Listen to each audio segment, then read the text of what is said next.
আল্লাহ রাব্বুল আলামিন কোরআনে কারীমের মধ্যে বলেছেন, তাহা মা আনজালনা আলাইকাল কুরআনা লিতাশকা। হে নবী, কোরআন আমি এই জন্য অবতীর্ণ করি নাই যে কোরআন আপনার ভাগ্যকে হতভাগ্য করে দেবে, আপনি বিপর্যস্ত হবেন, নিপীড়িত হবেন, এজন্য কোরআন আসে নাই। কোরআন এসেছে যাদের কাছে কোরআন থাকবে তারা শাসিত হবে না, তারা শাসক হবে। দুনিয়ার নেতৃত্ব তাদের পায়ের উপরে চুমো খাবে, এজন্য এসেছিল ইসলাম।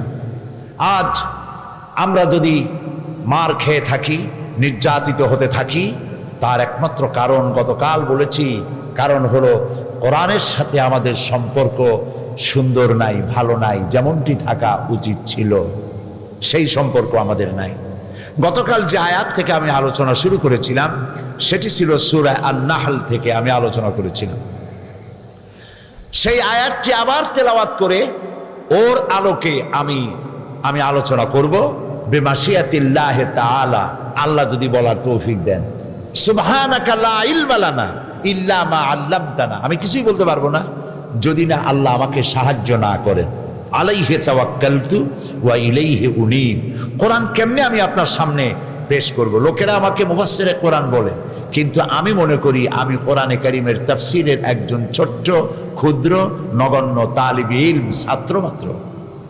কোরআন এক বিশাল মহাসমুদ্র, আটলান্টিক মহাসাগরের অতল তলদেশ স্পর্শ করা তো মানুষের জন্য সম্ভব, কিন্তু কোরআনের তলদেশ স্পর্শ করা সম্ভব নয়। এটা কোনোদিন পুরাণ হবে না। নবী করিম সাল্লাল্লাহু আলাইহি ওয়াসাল্লাম বলেছেন, লা তুহসা আজাইবুহু ওয়ালা তুবলা গারাইবুহু। এই কোরআনের আশ্চর্যকারিতা, বিস্ময়কারিতার কোনো শেষ নাই। কোরআন কোনোদিন পুরাতন হবে না, জীর্ণ হবে না। আল্লাহর নবী বলেছেন, রমজান মুবারকে যে ব্যক্তি উমরা করলো সেজন্য আমার সাথেই হজ আদায় করলো। যখন তেলাওয়াত হয় মসজিদে হারামে, আল্লাহর ঘর সামনে, রমজান মাস, লক্ষ লক্ষ মানুষ নামাজে দাঁড়ায় গেছে। যখন ইমাম তেলাওয়াত করেন, আর শেখ আব্দুর রহমান আস-সুদাইস, সৌদ আশ-শুরাইম, আব্দুর রহমান আল হুজাইফি যখন তেলাওয়াত করেন, মনে হয় যেন আকাশ থেকে কোরআন নাজিল হচ্ছে। নামাজে কান্দাকাটি আমি জীবনে এর বাইরে কোথাও দেখিনি। নামাজে কান্দাকাটি, ইমাম কান্দেন, জাহান্নামের আয়াত, জান্নাতের আয়াতগুলি যখন পড়ে ইমাম নিজে কান্দে, আর গোটা হারাম জুড়ে কান্না রোল পড়ে যায়। গত 26শে রমজান মক্কা শরীফে আমি ছিলাম। রমজান মুবারকে যাওয়ার একটা তৌফিক আল্লাহ করে দেন প্রতি রমজানে। পত্রিকাগুলি লিখেছে পরের দিন 30 লক্ষ লোক উপস্থিত ছিল লাইলাতুল কদরে। কি কান্দাকাটি শুরু হয়ে গেল যখন তেলাওয়াত হচ্ছিল। কোরআনের মতো মজা পৃথিবীতে আর কিছু নাই। সুবহানাল্লাহ ওয়া বিহামদিহি। এই কোরআনের সূরা আন-নাহল থেকে আমি তেলাওয়াত করছিলাম গতকাল, আজকে সেখান থেকে শুরু করি। আল্লাহ তাআলা বলছেন, وعلى الله قصد السبيل ومنها جائر ولو شاء لهداكم أجمعين وعلى الله قصد السبيل। আর আল্লাহর জন্য দায়িত্ব হলো সোজা রাস্তা বলে দেওয়ার। সোজা রাস্তা বলে দেওয়ার দায়িত্ব কার? যেখানে রয়েছে অসংখ্য বাঁকা পথ, এই পৃথিবীতে অসংখ্য বাঁকা পথ আছে, সেই অসংখ্য বাঁকা পথের মধ্য দিয়ে সোজা রাস্তা বলে দেওয়ার দায়িত্ব হচ্ছে আল্লাহ তাআলা। আমি বলেছিলাম আমাদের বাড়ি ছিল জান্নাতে, নির্বাসিত হয়েছি পৃথিবীতে, এখান থেকে আবার আল্লাহ চান আমাদেরকে জান্নাতে ফিরায় নিতে, সেজন্য একটি রাস্তার দরকার, সেই রাস্তার নাম ইসলাম। রাস্তাটির নাম কি? এবং এই পথ প্রদর্শন করার জন্য আল্লাহ রাব্বুল আলামিন অসংখ্য পয়গম্বর পাঠিয়ে দিয়েছেন এই পৃথিবীতে। সেই পয়গম্বরেরা হলেন আমাদের জন্য পথ প্রদর্শক, গাইড। এই জন্য আদম আলাইহিস সালাম থেকে শুরু করে মুহাম্মদ সাল্লাল্লাহু আলাইহি ওয়াসাল্লাম, তারা হলেন পৃথিবীর সর্বশ্রেষ্ঠ সন্তান যারা জিন্দেগিতে কোনো গুনাহ করেন নাই। নবীদের কোনো গুনাহ নাই, তারা মাসুম, তারা বেগুনাহ। এই নবীদেরকে আল্লাহ পাক পৃথিবীতে পাঠান। নবী চেনার উপায় কি? নবীদের গায়ে কপালের উপরে লেখা থাকে না যে ইনি নবী। ফেরেশতা এসে বলেন না যে ইনি আল্লাহর নবী, তোমরা বিনা বাক্য ব্যয় তার সাথে কাজ করো, তাকে মানো। এইভাবে কোনো ফেরেশতাও আসে না। নবী চেনার জন্য 3টি শর্ত। 1 নম্বরে, সমস্ত নবীদেরকে আল্লাহ ওহী দেন, ওহী ছাড়া নবী হওয়া যায় না। 2 নম্বরে, প্রত্যেক নবীকে আল্লাহ তাআলা মুজিজা দেন। 3 নম্বরে, তাদের দেন উন্নত চরিত্র। নবীদের চরিত্রের মতো ভালো চরিত্র পৃথিবীতে কোনো মানুষের হইতে পারে না। নবীদের, দুনিয়ার সব মানুষের ক্যারেক্টার, অধিকাংশ মানুষের চরিত্র হয় 2 প্রকার। একটা হলো পাবলিক ক্যারেক্টার, আর একটা হলো পার্সোনাল ক্যারেক্টার। 2 রকমের হয়ে থাকে। আমরা যাদের কাছে চরিত্রের সার্টিফিকেট নিতে যাই, যারা ক্যারেক্টার সার্টিফিকেটে সই করেন, অনেক ক্ষেত্রে দেখা যায় তাদের নিজেদেরই চরিত্রের কোনো বালাই নেই। নবীরা এর থেকে ভিন্ন, নবীরা এর থেকে স্বতন্ত্র। নবীদেরকে আল্লাহ পাক বানান। ইলেকশন করে তো মেয়র বানানো যায়, ইলেকশন করে তো এমপি বানানো যায়, ইলেকশন করে তো প্রেসিডেন্ট, চেয়ারম্যান বানানো যায়, কিন্তু ইলেকশন করে নবী বানানো যায় না। সারা পৃথিবীর সব মানুষ যদি ঐক্যবদ্ধ হয়ে কাউকে ভোট দেয় যে আপনি নবী, আপনারা আমরা ভোট দিলাম আপনি নবী, এই কথা বললে তিনি কি নবী হইতে পারবেন? আপনারা ডাকতে পারবেন তাকে নবী বলে, কিন্তু শর্ত পূরণ হবে না। শর্ত হলো ওহী আসা। জিবরাইল না আসলে, ওহী না আসলে নবী হইতে পারে না। এখন পৃথিবীর সব মানুষ যদি একযোগে অনশন ধর্মঘট করে যে জিবরাইল না আসা পর্যন্ত আমরা কিছু খাবো না, আসবে জিবরাইল?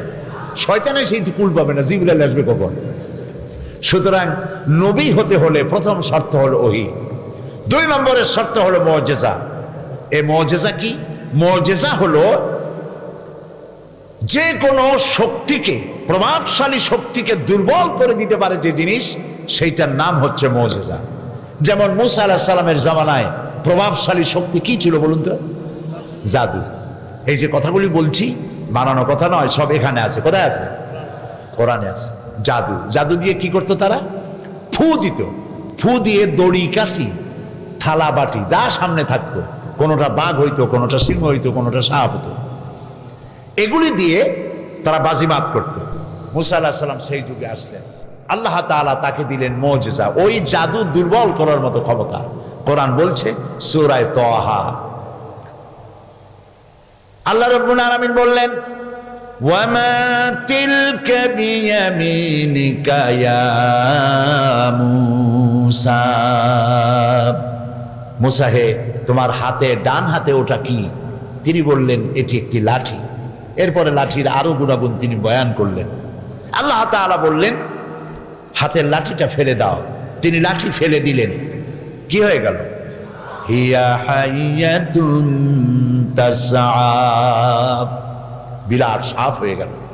মুসা আলাইহিস সালাম ভয় পেলেন। আল্লাহ তাআলা বললেন খুযহা ওয়ালা তাখাফ, ভয় পেও না, ধরো। সাপের প্রতি নবী হোক, আলেম হোক, পীর হোক, মানুষ হোক, যে কেউ হোক, সাপ দেখলে ভয় হবে, ঠিক কি না? মুসা আলাইহিস সালাম ভয় পেয়েছেন। আল্লাহ বললেন ভয় পেও না, ধরো। এখন তিনি যদি না ধরেন তাহলে তো সর্বনাশ। ধরো, আল্লাহ বলছেন ধরো, স্বাভাবিক অবস্থায় ফিরে আসবে। মুসা আলাইহিস সালাম ধরলেন, কি হয়ে গেল? আবার লাঠি হয়ে গেল। আল্লাহ পাক এবার বললেন যাও, ইযহাব ইলা ফিরআউনা ইন্নাহু তাগা, ফিরআউন সীমা লঙ্ঘন করেছে, তার কাছে যাও। তিনি দাওয়াত দিলেন। ফিরআউন জাদুকরদেরকে একত্রিত করলো, আর জাদুকরেরা মন্ত্রপুত করে দড়ি, কাশি, থালা, বাটি, ঘটি, গ্লাস যা ছিল সামনে সব বানাইলো বাঘ, সিংহ, সাপ, সব একসাথে হামলে পড়েছে মুসা আলাইহিস সালামের উপরে। মুসা আলাইহিস সালাম ভয় পেয়ে গেলেন। আল্লাহ রাব্বুল আলামিন তিনি বললেন মুসা ভয় পেও না, হাতের লাঠি ফেলে দাও। মুসা আলাইহিস সালাম লাঠি ফেলে দিলেন। সাপ হয়ে যখন হা করলো, জাদুকরের তৈরি করা সব বাঘ, সিংহ আর সাপগুলি মুসা আলাইহিস সালামের লাঠি মার্কা সাপের পেটের মধ্যে গিয়ে ঢুকলো। জাদুকরেরা তারা চিন্তা করলো যে আমরা যেটা দেখাইছি 100% জাদু, মন্ত্রতন্ত্র করছি, জাদু দিয়া তৈরি হয়েছে। মুসা আলাইহিস সালাম যেটা দেখালেন এটা জাদু হইতে পারে না, কারণ জাদু তো খাইয়ে ফেলাই দিছে। এটা জাদু না, এটা জাদুর বাবা অথবা দাদা জাতীয় কিছু। এটার নাম মুজিজা। ওরা যেটা দেখাইলো সেটা জাদু, মুসা আলাইহিস সালাম যেটা দেখালেন সেটার নাম মুজিজা। দাউদ আলাইহিস সালামকে আল্লাহ তাআলা মুজিজা দিয়েছিলেন, একটি দিয়েছিলেন গলার আওয়াজ। এত সুন্দর শিরিন জবান তার ছিল। হযরতে দাউদ আলাইহিস সালাম যখন জাবুর শরীফ যখন তেলাওয়াত করতেন, উড়ন্ত পাখিগুলি ওড়া বন্ধ করে হযরত দাউদের চতুর্দিকে বসে পড়ে তারা তার মুখে আল্লাহর কালাম শুনত। দাউদ আলাইহিস সালাম অস্ত্র নির্মাতা ছিলেন, অস্ত্র তৈরি করে লোহা দিয়ে, লোহাকে আগুন দিয়ে পোড়ায়া নরম করা লাগে। দাউদ আলাইহিস সালামের লোহা পোড়ায়া নরম করার প্রয়োজন হতো না, তাকে আল্লাহ মুজিজা দিয়েছিলেন। লোহা মুঠো করে ধরে চাপ দিতেন, পানির মতো গলে আঙ্গুলের ফাঁক দিয়া পড়ে যেত, আর নিজের ইচ্ছে মতো অস্ত্রের তিনি সাইজ দিতেন, ডিজাইন করতেন। ঈসা আলাইহিস সালামের মুজিজা ছিল অন্ধ জন্মান্ধের উপরে হাত বুলাইয়া দিতেন, চোখ ভালো হয়ে যেত। কুষ্ঠ ব্যাধিগ্রস্ত লোকের গায়ে হাত বুলাতেন, ভালো হয়ে যেত। সব কথা কোরআন শরীফ আছে। সুবহানাল্লাহ। আমি বলতে চাই, পয়গম্বরেরা দুনিয়া থেকে বিদায় হয়ে গেলেন, মুজিজার কার্যকারিতা শেষ হয়ে গেল। মুসা আলাইহিস সালাম ইন্তেকাল করলেন, লাঠি তিনি কবরে নিয়ে যান নাই, কিন্তু উম্মতেরা ওই লাঠিকে 1 সেকেন্ডের জন্য আর সাপ বানাইতে পারে নাই। দাউদ আলাইহিস সালাম মারা গেলেন, তার উম্মতেরা লোহা ধরে চাপাচাপি করে পানি বানাইতে আর পারে নাই। সুলাইমান আলাইহিস সালামের মুজিজা ছিল সিংহাসনে বসতেন, সারা বিশ্বের বাদশা আল্লাহ তারে বানাইছিলেন, সিংহাসনে বসতেন। এই কোরআনের সূরা নামলের মধ্যে আল্লাহ পাক বলেছেন, সকাল বেলায় সিংহাসনে বসতেন, 1 মাসের পথ তিনি বাতাসের উপর থেকে উড়ে যেতেন। আবার সন্ধ্যা বেলায় আর 8 মাসের পথ তিনি ব্যাক করতেন, ইঞ্জিনের দরকার হতো না। তিনি ইন্তেকাল করলেন, সিংহাসনটা কবরে নিয়ে যান নাই। তার উম্মতেরা 1 সেকেন্ডের জন্য এই সিংহাসনকে 1 ইঞ্চি জমিনের উপরেও আর উঠাইতে পারে নাই। ঈসা আলাইহিস সালাম মারা যাননি, আল্লাহ তাকে উঠায় নিয়েছেন। তার শত শত কোটি উম্মতের দাবিদার খ্রিস্টান জগতের লোকেরা কারো অন্ধ লোকের চোখ ভালো করতে পারে নাই, কুষ্ঠব্যাধিগ্রস্ত লোককে হাত বুলাইয়া ভালো করতে পারে নাই। তার মানে হলো নবী ইন্তেকাল করেছেন, মুজিজার কার্যকারিতা সেখানে শেষ হয়েছে। কিন্তু আপনার আমার নবী, বিশ্ব নবী মুহাম্মদুর রাসূলুল্লাহ সাল্লাল্লাহু আলাইহি ওয়াসাল্লাম, তার নবুয়তের জীবনে 3 সহস্রাধিক মুজিজা সংগঠিত হয়েছিল। এই 3 সহস্রাধিক মুজিজার ভিতরে শ্রেষ্ঠ মুজিজার নাম কোরআন শরীফ। তিনি ইন্তেকাল করেছেন, মুজিজা কবরে নিয়ে যান নাই। এর কার্যকারিতা কিয়ামত পর্যন্ত অক্ষুণ্ণ থাকবে। মানুষ কোরআন বুঝে না যারা, তারাও যখন কোরআনের তেলাওয়াত শুনে চোখ দিয়ে দরদর করে পানি নামতে থাকে। কোরআন শরীফের আলোচনা শুনে বাপদাদার ধর্ম পরিত্যাগ করে মুসলমান হয়ে যায়। কোরআনে কারিমে দেখতে পাই আল্লাহ রাব্বুল আলামিন তাকে ডেকেছেন এই বলে, ওয়ানাদাইনাহু আইয়া ইব্রাহিম قد صدقت الرؤيا إنا كذلك نجزي المحسنين। আমি ইব্রাহিমকে ডেকে বললাম, হে ইব্রাহিম, তুমি তোমার স্বপ্নকে বাস্তবে রূপ দিয়েছো, আর আমি এইভাবে করে মুহসিনিনদেরকে আমি পুরস্কৃত করে থাকি। প্রিয় ভাই সব, আল্লাহ রাব্বুল আলামিন একমাত্র নবী যার নাম ধরে ডাকেন নাই। নাম কি তার? বলেন, মুহাম্মদ রাসূলুল্লাহ সাল্লাল্লাহু আলাইহি ওয়াসাল্লাম নাম ধরে আল্লাহ ডাকেন নাই। যখনই ডাকার দরকার হয়েছে আল্লাহ আদর করে ডেকেছেন, ইয়া আইয়ুহার রাসূল, হে রাসূল, ইয়া আইয়ুহান নবী, হে নবী, ইয়া আইয়ুহাল মুজাম্মিল, ইয়া আইয়ুহাল মুদ্দাসসির, ইয়াসিন, তাহা, প্রিয় প্রিয় নামে, সুন্দর সুন্দর নামে ডেকেছেন। আর উম্মতকে বলেছেন, আল্লাহ তাআলা এই কোরআনে কারিমে বলেছেন, তোমরা যেভাবে পরস্পর পরস্পরকে নাম ধরে ডাকাডাকি করো, এইভাবে করে আমার নবীকে নাম ধরে ডেকো না। আল্লাহ নিষেধ করেছেন। এমনকি কথাও আপনারা জানেন যে যদি কোনো মানুষ মা বাবের সাথে বেয়াদবি করে তাহলে সেটা শুধু বেয়াদবিই থাকে। পীরের সাথে বেয়াদবি করলো, বেয়াদবি, এর থেকে বেশি কিছু হয় না। কিন্তু নবীর শানে, মুহাম্মদ সাল্লাল্লাহু আলাইহি সাল্লামের শানে যদি কেউ বেয়াদবি করে সেটা বেয়াদবি থাকে না, কুফরি হয়ে যায়। নবী করিম সাল্লাল্লাহু আলাইহি ওয়াসাল্লাম সূরা হুজুরাতে আল্লাহ তাআলা বলছেন, এক মজলিসে তিনি বসেছিলেন, তিনি কথা বলছেন, কিন্তু তার কণ্ঠস্বরকে উপচে, তার কণ্ঠস্বরকে নিচু করে সাহাবায়ে কেরাম এত জোরে কথা বলছেন যে নবীর কথা শোনা যায় না। আল্লাহ এটাকেও বরদাস্ত করেননি। সঙ্গে সঙ্গে ওহী নাজিল হলো।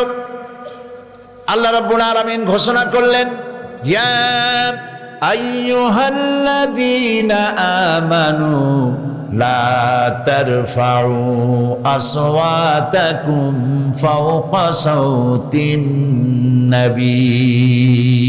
হে বিশ্বাসীরা, তোমরা যারা ঈমান এনেছো শোনো, তোমাদের কণ্ঠস্বর যেন আমার নবীর চাইতে বড় না হয়ে যায়। যদি আমার নবীর চাইতে তোমাদের গলার আওয়াজ বড় হয়ে যায়, আনতাহবাতা আমালুকুম, তোমাদের জিন্দেগীর সমস্ত নেক আমলগুলি আমি বরবাদ করে দেব। এখনো পর্যন্ত মসজিদে নববীতে রাসূলুল্লাহর কবরের সামনে এই আয়াতটি স্বর্ণাক্ষরে লেখা আছে।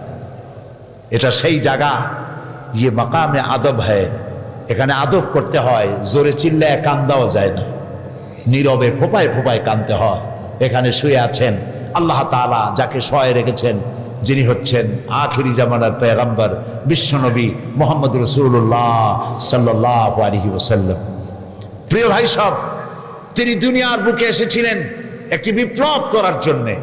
কি জন্য আসছিলেন, কেন তাকে পাঠানো হলো? কোরআনে কারীমের মধ্যে সূরা ফাতহার মধ্যে আল্লাহ তাআলা বলেন, হুয়াল্লাযী আরসালা রাসূলাহু বিল হুদা ওয়া দীনিল হক লিইয়ুযহিরাহু আলাদ দীনি কুল্লিহি ওয়া কাফা বিল্লাহি শাহীদা। হুয়াল্লাযী আরসালা রাসূলাহু বিল হুদা ওয়া দীনিল হক, আমি আমার রাসূলকে দ্বীন হক, সত্যের বিধান সহকারে পাঠিয়েছি, যাতে করে তিনি মানব গোষ্ঠীর উপরে আমার কোরআনকে বিজয়ী করে দেন, আমার দ্বীনকে বিজয়ী করে দেন। এই জন্য তাকে পাঠিয়েছি। কামাল পাশা তারাই তৈরি করল। কামাল পাশা মুসলমানদের হেজাব পরা, নারীর হেজাব পরা রাষ্ট্রীয়ভাবে নিষিদ্ধ ঘোষণা করলো।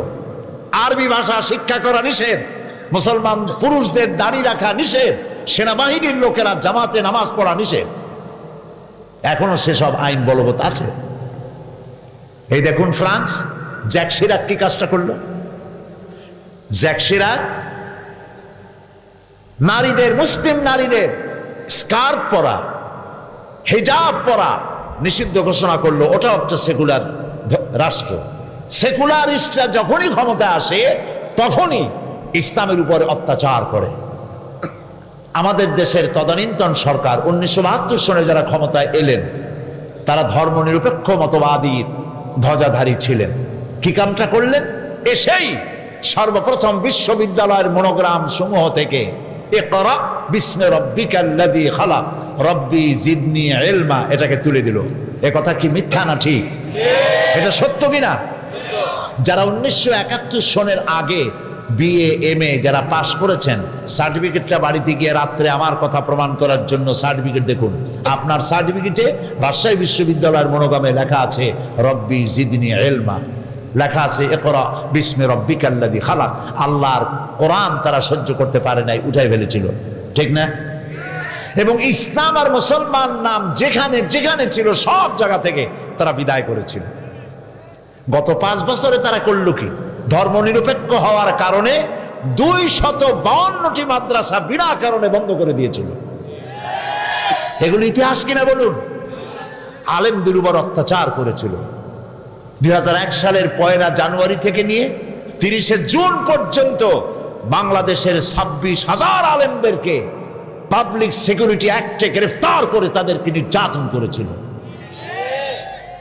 এই হচ্ছে ধর্মনিরপেক্ষ মতবাদ। আমি পার্লামেন্টে বক্তৃতায় বলেছিলাম, ধর্মনিরপেক্ষ মতবাদের উপরে বিশ্বাস থাকাকালীন সময় যদি কারো মৃত্যু হয়, আল্লাহর জান্নাতের কোনো গ্যারান্টি নাই, এটি গ্রহণ করা হারাম। কিন্তু তারা কোরআন হাদিস থেকে উদ্ধৃতি দেয়, তারা বলে বুখারী শরীফে আছে লাকুম দীনুকুম ওয়ালিয়া দীন। অনুসারীরা মনে করে মাশাআল্লাহ আমাদের নেতৃত্ব বুখারীও পড়ছে তাহলে, কিন্তু কত বড় ফাঁকি দিছে। লাকুম দীনুকুম তো বুখারীতে না, এটা কোথায়? কোরআনে। কোন সূরা? সূরা কাফিরুন। উনি জানেন না এটার প্রেক্ষাপট কি, নাজিল হওয়ার কারণ কি। এই সূরা যখন নাজিল হয় এর প্রেক্ষাপট ছিল কাফেররা বলছিল মুহাম্মদ সাল্লাল্লাহু আলাইহি ওয়াসাল্লাম আসুন, ধর্ম নিয়ে যে আমাদের মধ্যে কাশমাকাশ হচ্ছে, আসুন আমরা একটা সমঝোতায় আসি। আমরা কিছুদিন আপনার আল্লাহরে 2 সেজদা সেজদা দেব, আর আপনি আপনার লোক নিয়ে কিছুদিন আমাদের ভগবানকে প্রণাম করবেন। এই প্রস্তাব যখন করলো তারা ধর্মকে 50-50 ভাগাভাগি করার জন্য, তখন আল্লাহ তাআলা জিবরাইল পাঠায় দিলেন। রাসূলুল্লাহ কোনো কথা বলতেন না যতক্ষণ জিবরাইল কথা না বলেন, জিবরাইল ততক্ষণ কথা বলতেন না যতক্ষণ আল্লাহ বলতে নির্দেশ না করেন। আল্লাহ নাজিল করলেন কুল ইয়া আইয়ুহাল কাফিরুনা লা আ'বুদু মা তা'বুদুন। বলুন হে কাফেরেরা, তোমরা যার ইবাদত করো আমরা তার ইবাদত করি না, আবার আমরা যার ইবাদত করি তোমরা তার ইবাদত করো না। সুতরাং সিদ্ধান্ত হচ্ছে এই, লাকুম দীনুকুম ওয়ালিয়া দীন। তোমাদের ধর্ম তোমাদের জন্য, আমাদের ধর্ম আমাদের জন্য। তোমরা তোমাদের দ্বীনের পক্ষে থাকো, আমরা আমাদের দ্বীনের পক্ষে থাকি। এখানে নিরপেক্ষতার কথা কোথায় পেলেন? ধর্মের ব্যাপারে নিরপেক্ষ থাকতে পারে কেবলমাত্র শয়তান, মুসলমান পারে না। আপনাকে পক্ষে থাকতে হবে। ধর্মের ব্যাপারে রাসূলুল্লাহ কি নিরপেক্ষ ছিলেন? তাহলে সারা জীবন তিনি করলেনটা কি? একজন সাহাবী পাওয়া যাবে না যিনি ধর্মের ব্যাপারে নিরপেক্ষ ছিলেন। আপনি পক্ষে থাকেন। যেমন রাজশাহী থেকে ঢাকা যাবেন, বিশ্ব রোড, হয় আপনি রাইটিস্ট হবেন না হয় লেফটিস্ট হবেন, হয় ডান দিক দিয়ে চলেন না হয় বাম দিক দিয়ে চলেন। কিন্তু কেউ যদি বলে আমি রাইটিস্ট হব না লেফটিস্ট হব না, আমি মিডিলিস্ট হব, আমি রাস্তার মাঝখানে থাকবো, আমি নিরপেক্ষ, এই রাস্তার মাঝখানে দাঁড়ায় নিরপেক্ষতা যদি পালন করেন, কিছুক্ষণের মধ্যেই ট্রাক বাবাজি আসবে, আপনারে মামলেট বানাই দিয়ে যাবে রাস্তার উপরে। অনুরূপভাবে হয় আপনাকে ধর্মের পক্ষে আসতে হবে, আর না হয় বলতে হবে আমি ইসলাম পছন্দ করি না, বেরিয়ে যান।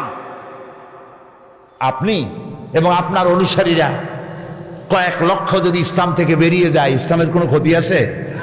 কোনো ক্ষতি নাই।